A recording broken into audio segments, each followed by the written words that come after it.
Right, thank you. So in the spirit of Black History Month, my thought of the day is called the Homeboy Dream. So, since I've been home from prison, an appreciation of coming to Homeboys and being exposed to a new path in life, and one to have an appreciation of some of the simple things, have an appreciation for some of the things that we took for granted. Especially when I was younger, I made it a point to every year, despite the pandemic, to go to the King Parade. So last month, I went to the King Parade, and I saw a couple of the homies that was here who from that community over in Crenshaw, and it was good to see community come together to celebrate a cause, such as Dr. Martin Luther King and what he represented in his dream, right? What he fought for and ultimately died for. I go to pay reverence, for the most part. It's not necessarily the parade, because it's not nothing spectacular about the parade. It's a good parade, but it's more so for me to pay homage, right? And I'll even have the blessings of taking my son, just to kind of have an appreciation, because it's important that, the young generation continue to understand and know who Dr. Martin Luther King was and what he represented. So I bring that up because, a lot of the things that Dr. King fought for, equal rights, justice, for Black people, even for us in our community today, we fight for it.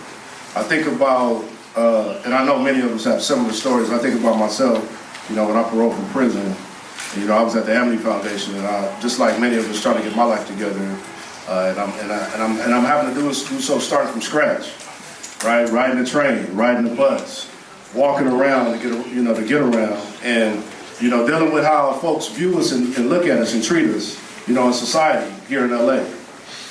Thinking about some of the microaggressions, being a homie or a homegirl and walking in the store, you get on the train and sit down and people, kind of flinch.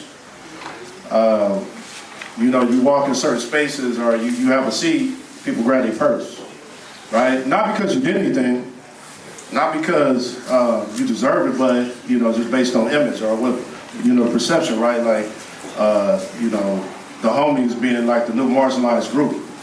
You know what I mean? Being discriminated against. You do your time, you can't get a job. You want a chance, but you can't. A lot of doors is closing on you. And so, I remember coming to Homeboys, and I never heard of Homeboys. So when I came here, I never heard of Homeboys in prison. When I came here, everything was new, and I remember coming through the doors and looking around. It was just everything was trippy. I thought about how, I'm like, man, what is this place?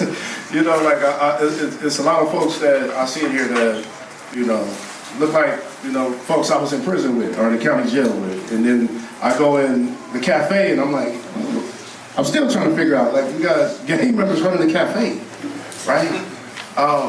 It was trippy, but more important than my first impression, kept coming, kept showing up, which is what we do, and then eventually going through the process of the program and everything that Homeboys has to offer.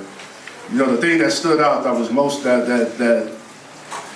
had like great significance of importance was that everybody here is in it together, right? Ain't nobody got to pick up their purse. Nobody had to get up because the homie sit down. The class was everybody together, and the same thing for, folks who come from the outside community and work with us and support us as well. And so, to me, that's a great thing. Like, Homeboys is a world within the world, if that makes sense. Yes. Right? Which brings me to my Homeboy dream. And with that, I just wanted to kind of read something, because, I'm a thinker and a writer. I go to college and all this sort of stuff. So I wanted to just kind of share with you all my vision and what, I guess God bestowed on me on what the idea of like the Homeboy dream should sound like or should look like.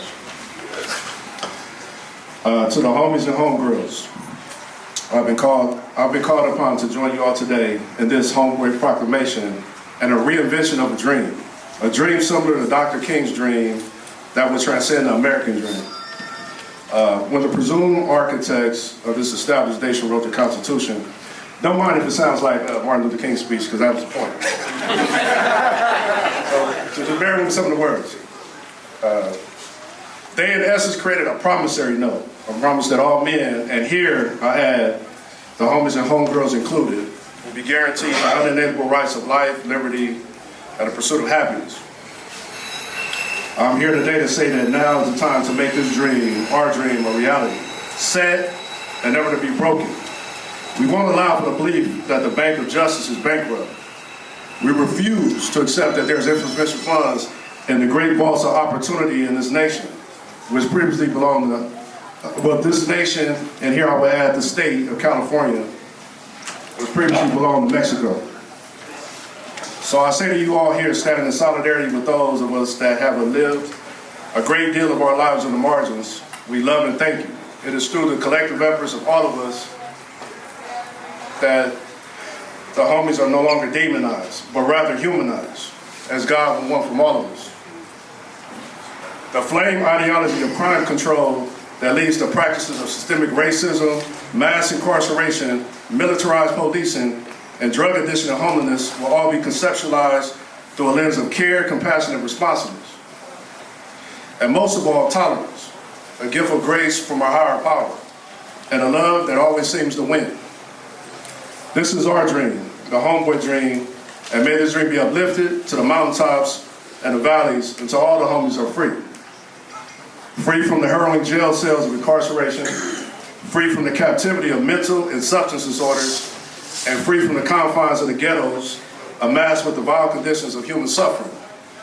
And to the many of them that live and have been fighting like hell to get out.